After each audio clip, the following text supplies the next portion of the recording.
Hunter hit the steel cage so hard the whole kennel wing shook. A soldier stumbled backward and dropped the restraint pole. Another raised his rifle without meaning to. Somewhere near the door, a young handler whispered, "Don't open it. Please don't open it." Inside the cage, the Belgian Malinois stood over a blood-stained blanket with his teeth bared, his black muzzle wet. His eyes locked on every person who moved. The red warning tag on the cage read, "Dangerous. Do not approach. Euthanasia ordered, Colonel Marcus." Reddick stood in the middle of the corridor with his hands behind his back, clean uniform, polished boots, and no fear on his face. "Put him down," he said. No one moved. The base veterinarian swallowed hard. "Sir, the sedative failed twice. Then use a stronger dose." From the back of the room, Nora Vale stepped forward. She wore plain gray scrubs, no rank, no badge of authority, and her hair tied back like she had not slept properly in days. Most people at Fort Halden knew her only as the quiet veterinary nurse who cleaned wounds, checked kennels, and filled out charts. No one wanted to read. Colonel Reddick turned and frowned. "This does not concern you." Nora looked past him at the dog. Hunter was not looking at the soldiers. He was looking at the drain beneath the cage, and he was standing with his left paw lifted half an inch off the floor. Nora's voice was calm. "He is not attacking," a soldier laughed nervously. "Ma'am, that dog nearly tore through steel." Nora took one slow step forward. "He is guarding." "Something." Reddick's eyes narrowed. "You are not authorized to diagnose a military working dog under destruction." "Order." Nora stopped in front of the cage. Hunter growled. "Low." Everyone backed away. Nora did not. She lowered her hand, palm down, and whispered one word no civilian nurse should have. "Known, Vesper." Hunter went silent. "Colonel." Reddick's face changed. Nora reached for the cage latch and the entire kennel. Wing held its breath. "If this story already has you hooked, stay with it until the end. And if it moves you, hit like and drop a comment with the city you're watching from." Fort Halden sat 3 miles outside the desert town of Marrow Creek, surrounded by chain-link fencing, dry hills, and warning signs faded by sun. It was not the largest army base in the country. It was not the most famous. But Fort Halden had one thing that made it valuable. Dogs, the base-trained military working dogs for patrol, explosives detection, search operations, and high-risk recovery missions.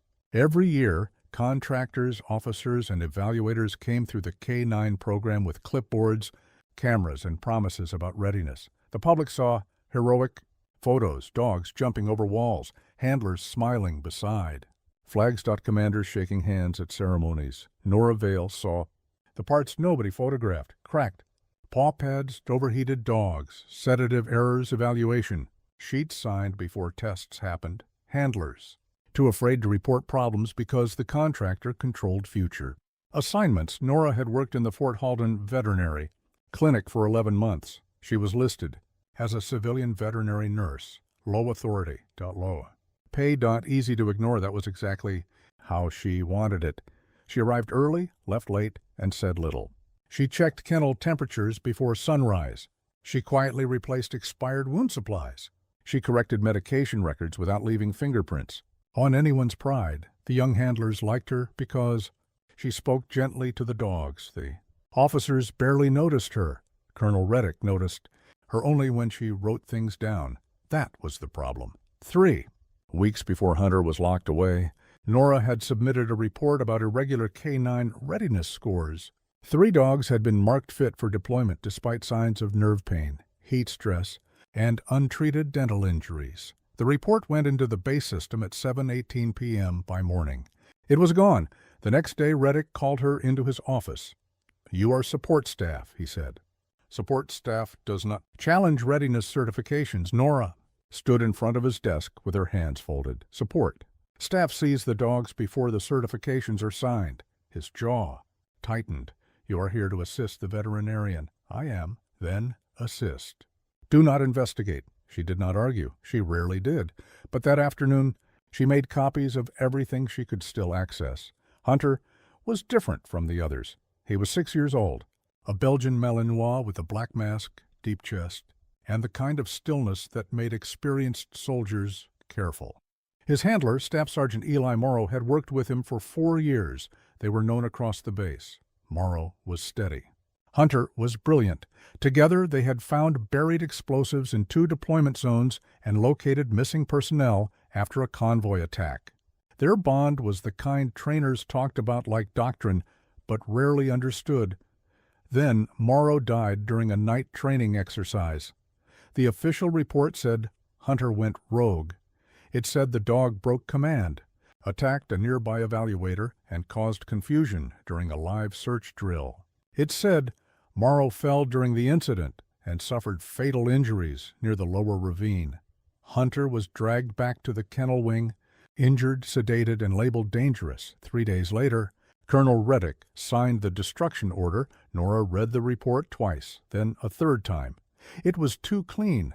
Reports written after real chaos had rough edges, missing times, uncertain movements, contradictory statements.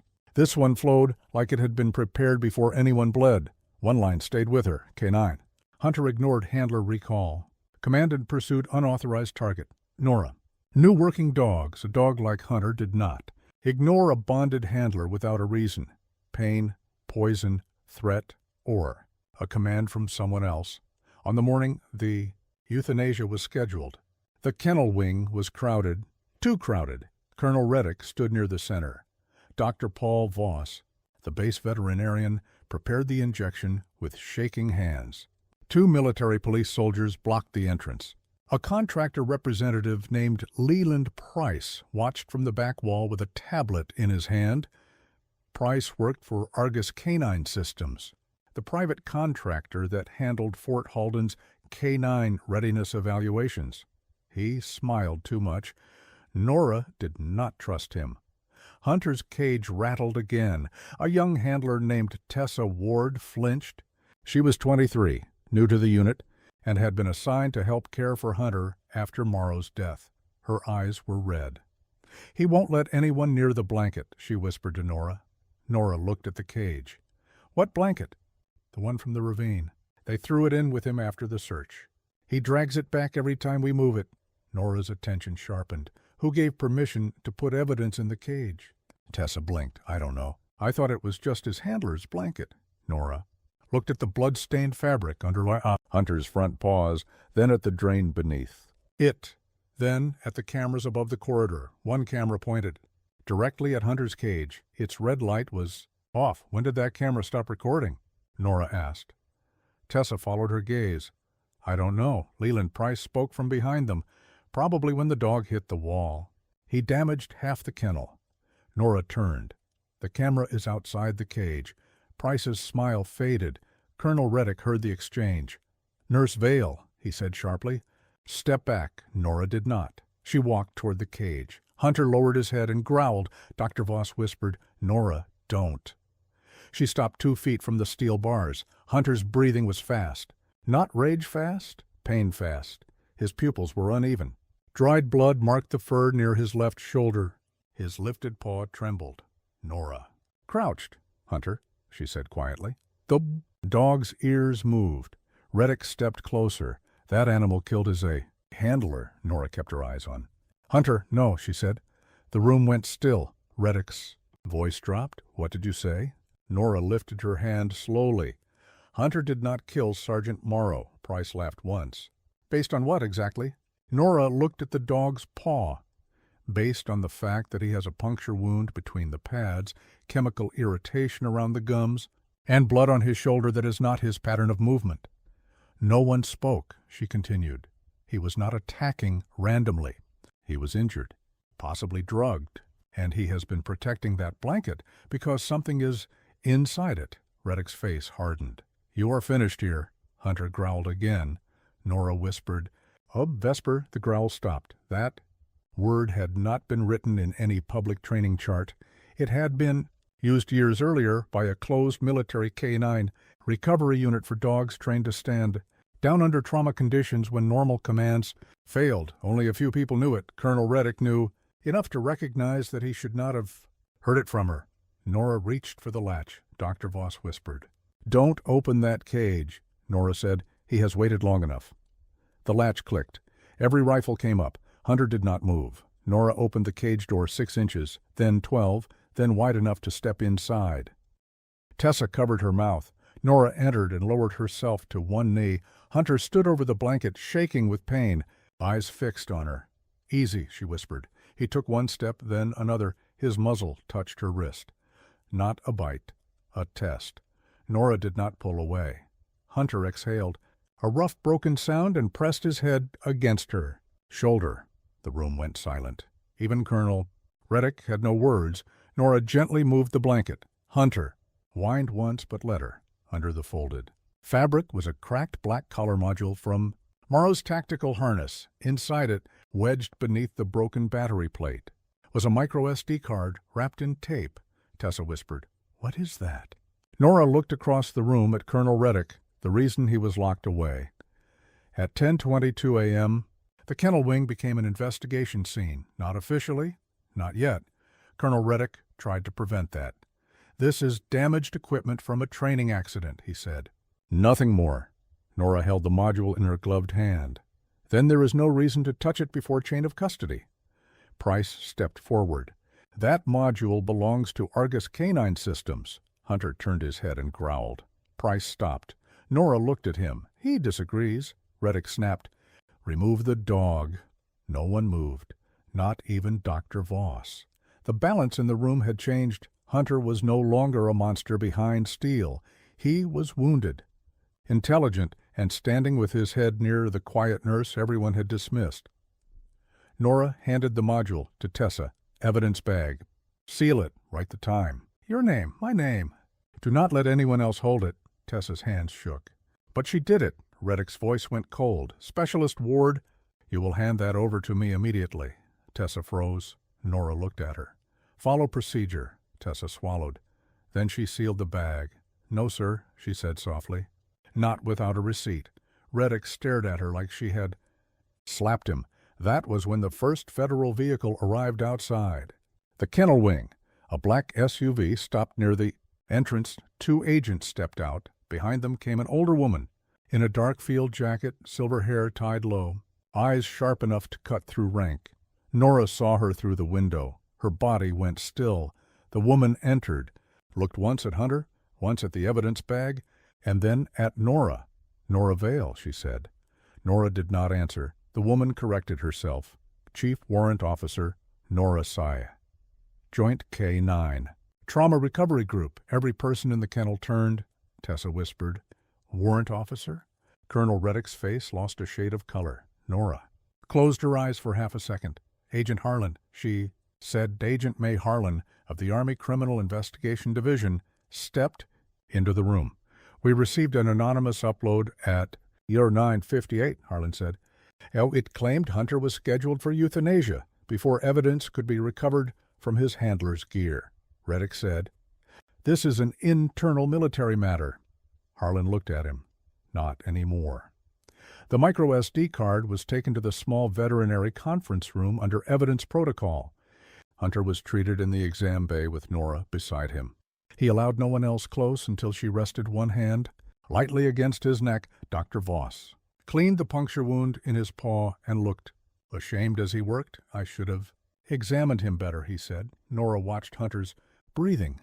"You were told he was dangerous?" "That should not have stopped." "Me? No," she said. "It was not cruel. It was true." By 11:30, the first files opened from the card. The room held Harlan, 2 CID agents, Colonel Reddick, Leland Price, Dr. Voss, Tessa, and Nora. The card contained body cam footage from Sergeant Morrow's harness, the final training exercise, night vision, dust Hunter, moving ahead through a ravine, Morrow breathing. Steadily behind him, then voices, not Morrow's, 2 men near the lower service road. One said, "The evaluation scores are already uploaded. Reddick just needs the incident closed." The other said, "What about Morrow?" "He found the shipment logs. That is why the dog goes rogue tonight." In the conference room, no one moved. On the footage, Hunter stopped. Morrow whispered, "What is it, boy?" Then a sharp hiss. Hunter yelped. A dart struck his shoulder. Morrow shouted. The camera spun. Gunfire cracked. The feed shook violently, then dropped. Before the screen went black, one thing was clear. Hunter did not attack Morrow. Hunter turned back toward him to protect him. Tessa started crying silently. Colonel Reddick stood rigid. Price's face had gone blank. Harlan paused the video. "Colonel," she said, "would you like to explain why your official report omits armed personnel in the ravine?" Reddick's voice was controlled. "I had not seen this footage." Nora looked at him. "Yes?" "You had?" His eyes moved to her. She tapped the access log printed beside the laptop. The card was copied at 02:13 the night Morrow died. Base Command Terminal. "Your credentials?" Reddick said nothing. That silence did more damage than denial. The midpoint came at noon. The original. Crisis had looked simple. A dangerous. Dog dot. A dead handler. A hard decision. But Hunter was never the problem. He was the witness. The files on Morrow's card showed more than the attack. They showed shipment logs tied to Argus canine systems, forged readiness evaluations, missing medical supplies, and payments routed through a training contractor that did not officially exist. Dogs marked as deployment ready had actually been injured. Dogs marked as behavioral. Failures had been sold through private security channels. One name appeared again, and again, Colonel Marcus Reddick. But there was another name above his, Redwood. Initiative. No one in the room recognized it. Nora did. Harlan watched. "Her, you know that name?" Nora's voice was quiet. "I filed a complaint against them 5 years ago." Reddick looked at her, and for the first time, he seemed genuinely afraid. 5 years earlier, Nora had served with a military canine recovery unit overseas. Her job was to stabilize working dogs after blast exposure, neurological trauma, and handler loss. She was good because she noticed what others missed. A changed gait, a refusal to drink from one side of a bowl, a dog flinching at one voice but not another. That was how she found the pattern. Redwood. Initiative. A private defense partner had been falsifying canine recovery scores to return injured dogs to service or mark them for removal. Nora filed a report. 2 dogs were saved. 1 handler spoke up. Then the report disappeared. The handler was reassigned. And Nora was quietly pushed out. She came to Fort Halden under a civilian name because she was tired of being punished for telling the truth. Now, the truth had found her again. At 12:41, the kennel system attempted a remote deletion. The laptop screen flashed. Harlan's agent grabbed the drive. "Someone is wiping the kennel archive." Nora turned to Tessa. "Camera backups?" Tessa wiped her face. "There's an old local server in the feed room. It records before upload," Reddick said sharply. "That server is restricted." Nora moved toward the door. "Then restrict someone else." In the feed room, behind stacked food bags and old cleaning supplies, they found the backup server running hot. The last 7 days of kennel footage were still there, including the night Morrow died, including Leland Price entering Hunter's cage at 03:12 a.m. after the incident, including Price removing the original harness, including Colonel Reddick standing at the door. Price tried to run. Hunter heard the chair scrape before anyone else did. He surged from the exam bay, despite his limp, stopped in the hallway, and blocked the exit with a low growl. Price froze against the wall. Nora stepped beside. "Hunter, sit." Hunter sat. Price looked more afraid of the calm dog than he had of the federal agents. At 2 p.m., Colonel Reddick made his last move. He requested a formal command review before CID removed any evidence from the base. He claimed the investigation was being driven by a disgraced former warrant officer with a personal grudge and a psychologically unstable dog. The review gathered in the base operations room. Reddick stood at the front with perfect posture. Nora sat near the side wall, Hunter lying at her feet with his bandaged paw extended. Reddick spoke with control. "Military working dogs are assets. Valuable assets, yes, but assets. Emotional attachment cannot override command judgment. Hunter was evaluated as dangerous after the death of Staff Sergeant Morrow. Ms. Vale, whose military history includes conflict with defense contractors, interfered with a lawful destruction. Order." He turned toward Nora. She opened the cage. Because she wanted a story, Nora did not respond. Harlan did. She played the body cam footage, then the kennel footage, then the access logs, then the medical images showing Hunter had been darted, injured, and left untreated. Then Tessa stood. Her hands shook, but her voice did not disappear. Hunter was not dangerous, she said. He was grieving, and he was guarding Sergeant Morrow's evidence because none of us did. The room went quiet. Finally, Nora spoke. She did not raise her voice. Hunter did exactly what he was trained to do. He stayed with the last piece of his handler's mission. Reddick looked at the officers around the table. This is being manipulated, Harlan. Placed one final document on the screen. A payment authorization, Redwood. Initiative, signed through a shell. Account approved by Colonel Marcus Reddick. The date was 2 days before Morrow died. Reddick stared at it. No speech came. No rank could cover the number on the screen. At 3:18 p.m., Colonel Marcus Reddick was escorted out of the operations room by CID. Agents. Leland Price had already requested counsel. Argus Canine Systems was suspended from Fort Halden. The destruction order for Hunter was canceled. Sergeant Eli Morrow's death was reopened as homicide, and Hunter, the dog they had called too dangerous to live, slept for the first time in 3 days with his head resting against Nora's boot. That evening, Nora sat beside him in the quiet kennel. The warning tag had been removed from the cage. Tessa stood near the door. I thought he was going to die today, she said. Nora stroked Hunter's ear once. So did he. Tessa looked at her. Are you leaving? Nora looked down at Hunter. She wanted to say yes. She wanted her quiet life back, but Hunter had taught her something she already knew and had tried to forget. Some witnesses could not speak. That did not mean no one should. Listen, her phone buzzed. Unknown number. A single image. Appeared another canine file, another base, another dog marked dangerous. Under them, it were 5 words. Hunter was not the first. Nora turned the phone off and looked at Tessa. Get the medical records room. Open. Tessa straightened. Yes? Ma'am? Nora looked at Hunter. He opened one tired eye. This time, when she stood, he stood with her, and together, they walked toward the next locked door.